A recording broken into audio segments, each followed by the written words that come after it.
I'm live. Hey, and we're back.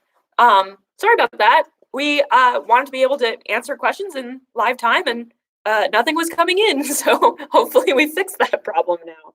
Westford and I are still here. And I was just finishing up explaining a little bit about American kestrel's natural history. Westford's story, though, is kind of intriguing in itself. Westford is one of our flight-trained birds, actually, as Bridport is. And he came to us about 3 years ago as a bird that had ended up in a box anonymously on another wildlife rehabilitator's porch. She took in birds all the time. Normally, people came, dropped them off, and told her the story of how they saw this bird get injured. He was just alone in a box. And so she brought him into her house, opened up the box. This adorable little American kestrel flew out and landed on her shoulder. And she knew that he thought the best place for him to be was on her shoulder like a little parakeet. So it became evident that Westford was imprinted. Imprinting is the process of a young animal deciding what species they belong to. And they generally do so by looking at their parents, looking at the ones that care for them. And so he got to look up into some human faces while he was growing up. Someone probably took him into their home, treated him like a pet, and then eventually decided that it was time to release him. I'm guessing it had something to do with the screaming that you were hearing before. But an imprinted animal can't just go back into the wild. They now believe that they're a little human being and they're going to look to be cared for by humans for the rest of their life. So Westford is here with us, even though he's physically perfectly healthy. He can fly, he can see, he can catch prey if he knew how. He just cannot function in the wild because he doesn't know how to catch the right prey. He doesn't know actually how to look out for predators. He's a small little guy, and there are other raptors out there that might want to eat him. This American kestrel should be in the wild, playing his part to help control pests like mice and like insects, but unfortunately, because someone decided to try and raise him, he can't. So that's why it's actually not legal to raise and care for wild birds in your own home. It's not good for them, and it's not good for the environment either. But we're very happy that Westford did end up with us because, as you can see, he's very used to the world of humans, sort of. So I know I've got a couple of questions up here, and hopefully some things will be coming in the live chat as well. What is the most common food for raptors? This is an interesting one. We actually got this in the last live stream as well.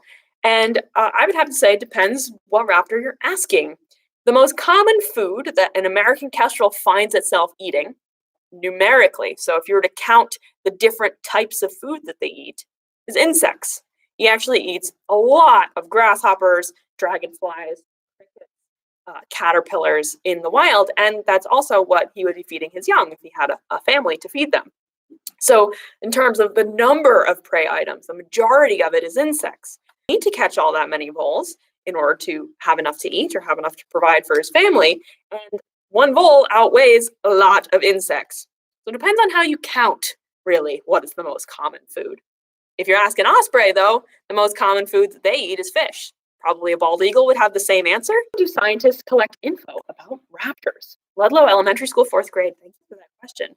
There's so many different ways that scientists can collect information about raptors, and it depends really what information they're looking for. They can simply go out and observe birds in their natural habitat, but does with its life. Then they might want to actually mark that bird and give it a unique identifying tag so that they can track it year after year. Scientists might do that by banding the bird, trapping it using a special trap, and then affixing a little aluminum band to their leg. Doesn't really bother the bird, and it's super, super light, and it has a unique code around the side that uses numbers.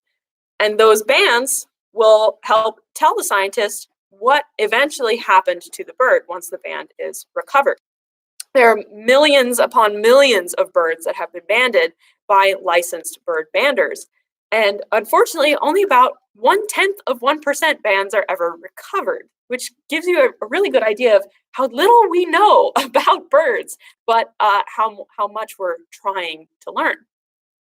Do kestrels migrate? It's a really great question. Yes, they do. Kestrels migrate different distances depending on where they call home during the breeding season. Kestrels living very, very far north, such as right here or in southern Canada, they migrate the farthest, actually. They might go down to southern Mexico or northern South America. But kestrels living in Texas or Florida might not actually migrate at all. And it all depends on the abundance of their preferred food. A kestrel can't dive down through 6 inches of snow to grab a meadow vole, and there really aren't that many grasshoppers in Vermont in January. So they need to go somewhere else in order to find good food to eat. But kestrels in Texas, there are plenty of grasshoppers all the time. And this is an interesting thing because we can tell that Westford is a boy just by looking at him, and that's not true for all raptors by any means. You can see his beautiful slate gray edging to his wings on both sides. He's got that nice slate blue edges, and the tip of his tail is just, so he's not going to be laying any eggs. But if he had a girlfriend and they found a lovely tree cavity or a nest box together, she would lay eggs for sure. And a general rule is the smaller the bird, the more eggs they lay. So he might lay, or she might lay about 5 eggs on average, at least in this part of the world, up to 7 in one season. And then we'll do it again next year. Pretty crazy. All right. A couple more questions. What do they do for fun? I love this question. I don't know. In the woods, playing games with my friends. I will say that our birds engage with enrichment at events. We give them toys to play with. Something like a bowl full of acorns with little bits of his food hidden amongst those acorns. That gives Westford something interesting to do and think about that's different from his normal routine and helps him express behaviors that he would express in the wild. We call that enrichment, and we do it for all of our birds, and we like to think that they're having fun playing with the enrichment. But that's a very anthropomorphic thing for me to say, because I'm reading my own feelings into what Westford's doing. I don't know what he does for fun. My guess is he doesn't have like a little video game console hidden away in his aviary. Fun entails things that make him feel comfortable and happy, like food and safety. That's my guess. Oh, I love that question. Thank you so much. I have no idea how to answer it. How old is Westford? This is a point of contention between me and the other educators. I maintain that Westford is 4 years old, but there's some thinking that he's 3 years old. We don't know how old he was when he was surrendered to the wildlife rehabilitator, so that's why we don't know exactly how old he is. It can be pretty difficult to tell because a baby American kestrel grows in their adult feathers, the coloring that they're going to have as an adult, when they're just a few weeks old. So it can be really hard to tell beyond that how old they are. What do we got? How many raptors at Vins? Lots.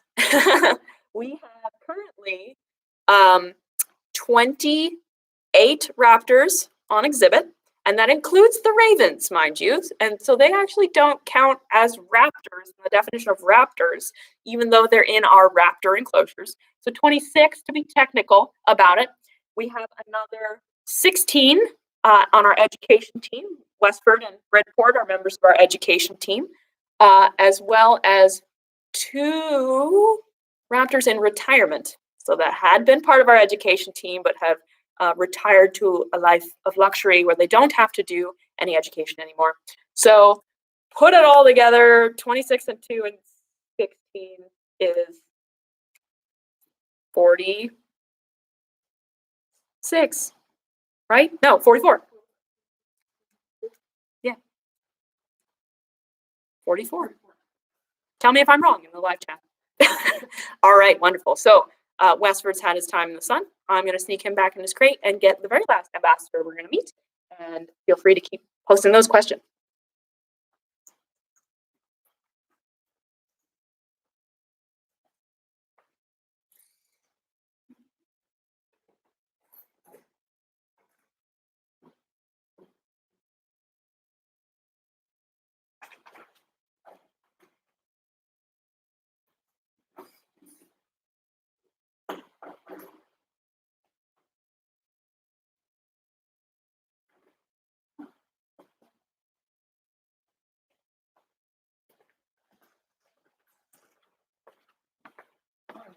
I saw we had been getting a lot of questions about owls, so I figured it was time to meet our owl. So this is Miami. And if you've been paying attention to our naming convention here at Vin's, we actually name all of our birds after where they originally were found or where they came from. And that's to remind us that they are indeed wild birds. So Miami came to us all the way from Miami, Florida. And he is an eastern screech owl. They look like they have a little human face. You know, they have their very large eyes that are quite dramatically forward facing. Their face is sort of flat like ours. Their beak is in the same place that our nose is. They look like they have cute little ear tufts on top of their head, maybe cute like a cat, I don't know. And they're also perceived in a lot of mythology to be very wise. And I think it's because they look like they have a very large head. Not only do they look like they have a large head, they do have a very large head. Almost half of an owl's body is their head. But I don't want you to get the impression that owls, know all the great mysteries of the universe. They are pretty intelligent, and they do have a large brain for their body size. But in the bird world, they're not actually regarded for their intelligence. Birds like ravens and crows and parrots have a lot more easily measurable intelligence than owls do. So the myth of the wise old owl is probably just a myth. They're smart, but they're not geniuses, if that makes any sense. So being an eastern screech owl, Miami is a nocturnal predator. For the most part, they're more active during the nighttime than they are during the daytime. And so he's going to be mostly during the day hiding out in a tree cavity or in a hole in a tree. You might have noticed from his beautiful feather patterning, he is extremely well camouflaged with, for example, a maple tree or an oak tree, one that you might find growing here in New England. All that mottled gray patterning helps him blend in with the tree's bark, and the tufts of feather on top of his head also help pull his outline away from his body so that he doesn't have sort of an owl shape sitting on a branch or sitting up against the trunk of a tree. Those feather tufts help him look maybe like a broken off bit of branch or a piece of bark that's peeling away from the trunk a little bit so that he becomes very, very difficult to spot. He does have these bright yellow eyes, but one of Miami's defensive mechanisms when he feels threatened or when he feels uncomfortable is he will close those eyes down to little slits and he will skinny himself up tall and straight and try and look like a branch or a twig or something like that and hope that you just overlook him, just pass him right by. Because much like Westford, our tiny American kestrel, our tiny eastern screech owl not only has to worry about finding prey in the wild, but not being found by predators. So his camouflage serves kind of a dual purpose. These guys are quite generalist predators, where the falcons tend to focus on along his path. So that could be anything from a salamander or a frog to a tiny crayfish, to an insect, to a snake, to a lizard, to a mouse, to a small bird that's sleeping on a branch. They really don't care what it is, so long as it is indeed another animal and it's going to provide them with food, with calories. Now, eastern screech owls, you might be wondering, you may have seen other eastern screech owls before. Miami is a gray morph, but there are red morph screech owls. They come in a sort of russet orange, reddish color, the same color as a red-tailed hawk's tail.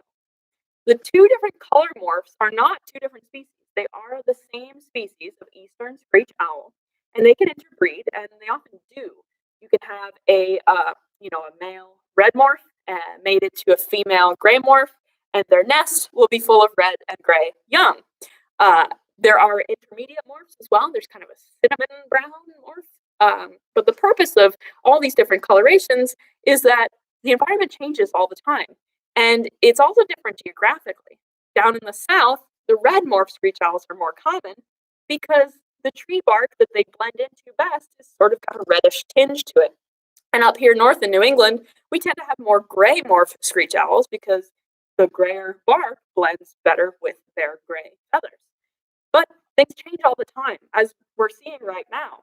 The distributions of the sugar maple tree, for example, is climbing farther and farther away to the north. So these owls want to be ready in case the environment changes, and having those two different color options to go with for camouflage is one way that they can be prepared for that. So Miami here, he's had a long journey to get to us, but he, again, is not very old. He's only a 3-year-old bird, and he was injured as a youngster in the tree cavity where he was born. Some of them tend to have gotten those hollows because the tree is dead, and either a woodpecker excavated the hole or it just kind of rotted out. And these dead trees, people tend to like to cut them down, and that's exactly what happened to Miami's tree. He and his family were living in a tree cavity of the tree at the time, and so down came the tree and down came Miami and his entire family. Fortunately, his brothers and sisters were just fine, as far as we know, and they were able to be released back into the wild. But Miami hit his head pretty hard on the way down, and he has no vision in his right eye. So the eye that he's looking at the camera with right now, he's not actually looking with. He doesn't see anything. He's looking apparently at the classroom door over there. And so this really made the rehabilitators in Florida worried that he wouldn't be able to fend for himself well enough. It's actually kind of surprising to me, but several owls that we see at Vins, some of them have damage to their eyes. They can't see out of one or the other eye. And that's not the reason why they came in. They came in because they were hit by a car, or they couldn't find enough food one day, but they had been living for a long time with that eye injury anyway. And that's because owls actually have another sense up their sleeve that they rely on for hunting, almost as much as vision, and it is their hearing. Owls can hear incredibly fine and soft details. And for certain owl species, like the barred owl, that can be enough. They don't need to be able to see to hunt, or they don't need to be able to see 100%. They can hear their prey as much as their sight. They're very visual owls. You can tell that they don't rely on their hearing so much because his facial disc, the sort of circles that you see around an owl's eyes, a very classic picture of a great gray owl or a barred owl, has these giant circles around their eyes. Those aid in an owl's hearing. And the bigger the facial disc, the more you can probably guess that that owl relies on its hearing to hunt. He has very underdeveloped facial discs, sort of just a C on either side of his face, not too much going on. So he does have very good hearing, make no mistake, but he's probably using his vision a lot more than a barred owl is.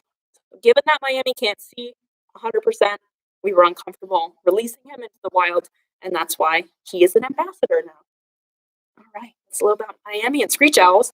Let's see what questions we've got. We have so many questions coming in the live chat. How much does he weigh? He weighs less than the kestrel. He weighs about 103 grams. What was it this morning? 103 grams. So that's like 3 and a bit ounces, less than a quarter of a pound.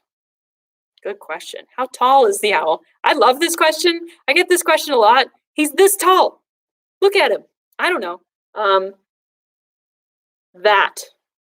He's that tall. The span between my thumb and pinky finger. It's less than 6 inches, I'm pretty sure. Good questions. If a skunk has rabies, does an owl get it? Very good. And this leads me into another fun fact about owls, which is that a sense that they do not use to hunt is smell. Great horned owls are the #1 predator of skunks. I like to say that they must just see a black and white squirrel and don't really get from eating the skunk. If the owl manages to kill the skunk and eat the rabid skunk and not get bitten, the owl will be just fine.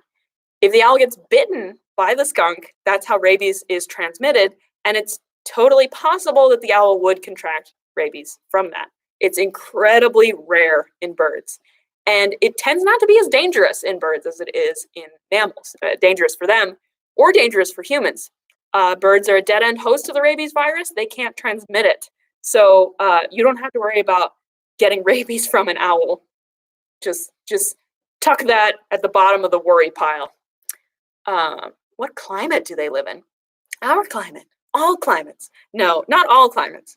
They tend to sort of vary into little subspecies geographically. So one cool thing I'm talking about is that his feet, here's his tootsies. His feet don't actually have any feathers on them, really. And this is unusual because most owls have feathered feet. In fact, most screech owls have feathered feet. But Miami belongs to the Floridian subspecies of screech owl, which are specifically adapted for the climate of the South. of Florida, where it's usually pretty warm and humid. Eastern screech owls that live up here in Vermont, they tend to have a lot more feathers on their feet so that they can keep warm during our cold winters. They don't migrate away. So they're, even within the species, this particular species is well adapted for a variety of climates. Yeah, good question. Are owls cute? Yes, come on. Yeah, of course they are. Can he fly well? He can, in fact. I've seen him, because he has the no right eye vision, I've seen him miss his thumb. Try and have your thumb block out an object in the room. Like, there's a clock on the wall over there. I'm going to block out that clock, and then I'm going to switch to my other eye. And I noticed that my thumb suddenly looks like it's shifted over, because the two different images in my eyes, normally they get blended together with his eyes, and so his depth perception is kind of off. So I've seen him miss his perch once or twice, but he totally can fly very well. And in fact, one of our educators was working on training him to be one of our flight trained education birds. Pretty cool. Did he eat Poppy? Book reference. I know that book reference. I love Poppy and Rye. That's a great book. No, Miami does not eat delightful fictional characters. Do they play fight? They play fight as a gentle kind of way, and that is with many young animals a way that they prepare for having to fight later in life in the natural world, for sure. What will eat Miami? Pretty much anything. He may be a predator, but he is also a prey item himself. He probably has to worry most about other owls because they're active when he's active. He's got really great camouflage and really great behaviors associated with that camouflage, which is staying perfectly still and hidden. But if he's moving around at night, he has to worry about a barred owl, a great horned owl, a short-eared owl, a barn owl coming across him and grabbing and eating him. In the nest, the young have to worry about other things that can get up inside of their tree cavity and find it. Things as varied as a weasel to a raccoon, even a chipmunk might be able to get in. Chipmunks do that for several songbirds. They'll go in and kill and eat the nestlings. So that's stuff to worry about when he's little, for sure. I mean, he's still little. How many birds has been rescued per year? Very good question. I used to say that the average is about 400, but the last 2 years have been very busy for us. In 2018, our patient total for the year was 652. And in 2019, our patient total for the year was 702. So, yikes. We like to think that it's not that more birds are getting injured. We like to think that more people know about us and about the service we're able to provide and feel comfortable bringing us injured birds that they see. We always try to help educate people about how to properly rescue these birds. So that's maybe a video that we could do in the future, that people bring us more and more patients, not that there's more birds getting hurt, hopefully. Are all owls nocturnal is another good question. No. One of the most interesting illustrations of this in my experience is the snowy owl.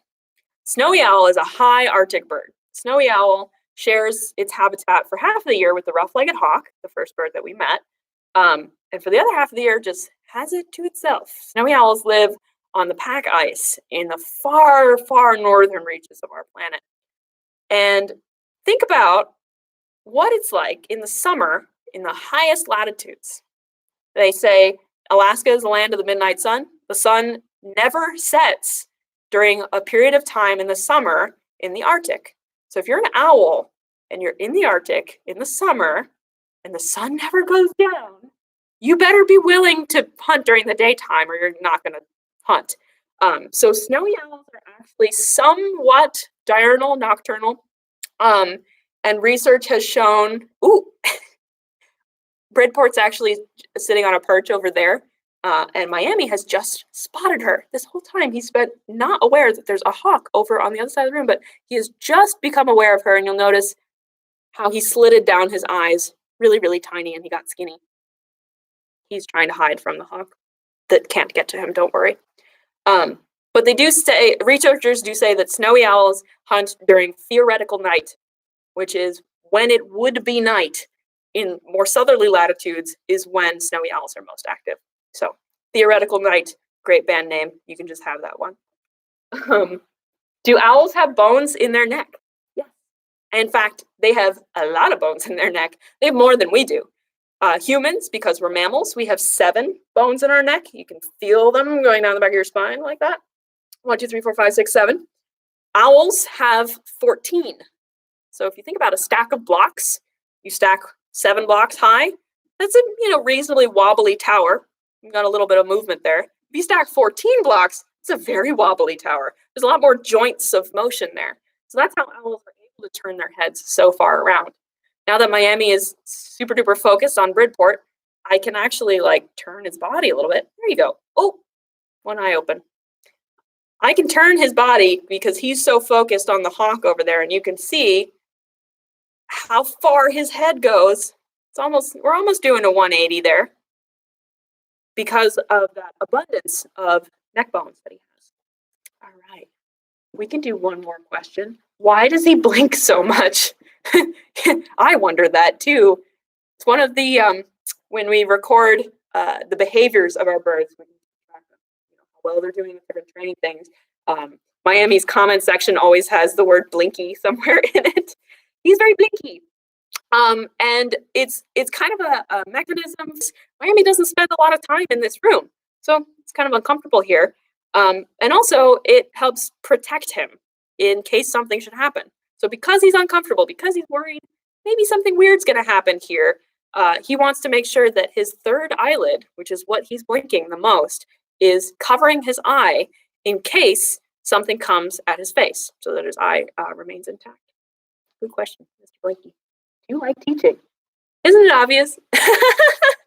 I like teaching. I like teaching a lot, and I've been starved of teaching in the last couple of weeks, so I'm very, very grateful for this opportunity that you guys have given me to share my love of these birds, to share my love of teaching with you guys. I know there were a lot of questions that came through here, and I'm sorry that I did not get to answer every single one of them. I would love to have answered every single one of them, but fear not, because we're going to be doing many more of these live streams. And if you have a burning question that you just need to have answered, please email us at .org. We'll put that in the description as well. If you have questions, then I can for sure provide answers to those. So once again, I just want to reiterate, thank you so much for joining us today. Even though the Vince Nature Center is currently closed, we are still accepting rehabilitation patients. So if you are out and about in your neighborhood and you come across an injured or an orphaned bird, give us a call and we will be able to give you the advice needed to rescue that bird, to bring it here for care if it needs it. And we'll put that phone number in there as well. We are only here from 8 a.m. to 4 p.m., but if you leave us a voicemail, someone will get to it right away the next morning, and we'll be able to help you out with your bird emergency, because that's what we do here, and nothing's going to stop us from keeping on doing that. So thank you again.